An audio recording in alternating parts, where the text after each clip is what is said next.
Yesterday, I told you with all the normal disclaimers and caveats that a new CNN poll has Donald Trump down by a historic 14 points to Joe Biden in national presidential election polling, 55 to 41. Now, this is important not just because the 14-point lead is unconscionable, but it's also important because a challenger hitting 50% so regularly 5 months before the election is not very common. Donald Trump has had an absolutely wild tantrum in response.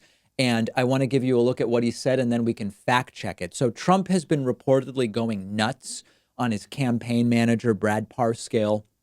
How could I be losing to Biden? How could these polls be true? We talked yesterday about this Zoom call during which Corey Lewandowski asked, what exactly is our message for re-election in November?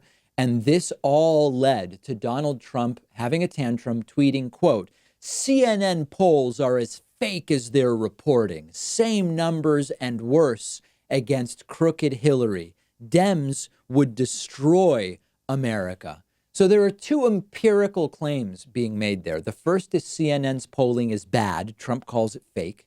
The second is that his numbers were even worse against Hillary in 2016 than they are today against Biden.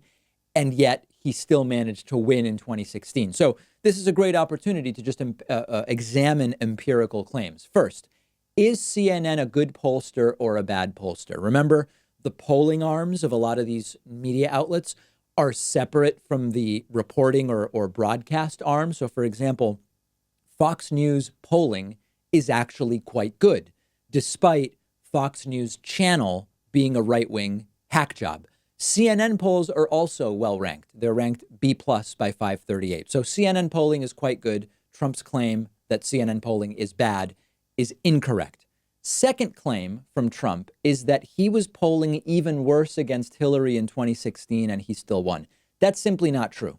If we go back and look at June of 2016, meaning 5 months before the 2016 election, just as right now we're 5 months out, you can see, if you're watching, that with the exception of one or two outliers, Hillary Clinton was more or less polling 4 points ahead of Trump.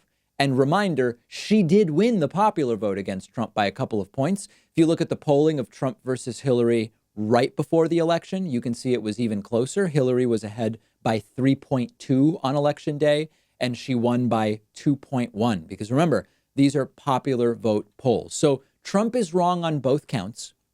He's losing to Biden now by more than he was losing to Hillary. And CNN is a pretty good pollster. But it doesn't really matter because this is all narrative. It's what can you tell your supporters that will get them fired up?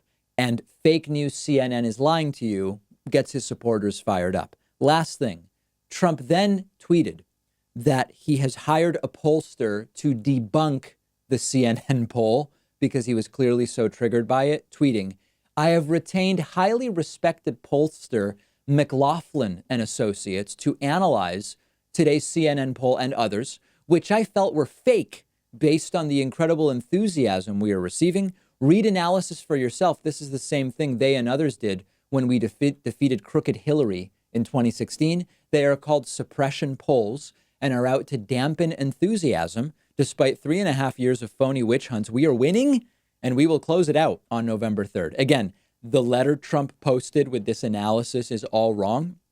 The McLaughlin memo wrongly states that the CNN poll finding Biden up 14 is from an all adults sample. That's not true. CNN says very clearly in the methodology, it is a registered voter sample. So even the analysis of the poll that Trump paid for is bogus. So the final message, this election is nowhere near over. This is going to be a fight. Every voter should assume Trump can win their state, and you should operate on that basis. This is a big gap. So certainly Trump will, number one, need a credible story as to here's how I am fixing the economy. Here is how I am dealing with the coronavirus well, because otherwise he's not going to be able to turn it around. So expect that story to be told. It'll probably be a story of rehabilitation of the American economy. And number two, Biden probably needs to mess up at this point in order to squander the lead. But both of those things can happen. We can't be complacent. We all have a role to play. Let me know what you think. I'm on Twitter at dpakman. Privacy.com is one of our sponsors, and they're giving you $5 just for using their free service at privacy.com/Pakman. Privacy is a service I've been using for a while now. I love it. It saves me a bunch of headaches. It's completely free, and it's very quick to set up. And here's how it works. When you pay for something online or over the phone, instead of exposing your real credit card number, Privacy lets you generate virtual card numbers. The payments are withdrawn from your checking account, but your real card number stays completely private, and you do it all with one click. You can autofill the card number in your web browser, on the phone. You can create 12 virtual cards a month. You can set spending limits, freeze them, delete them whenever you want.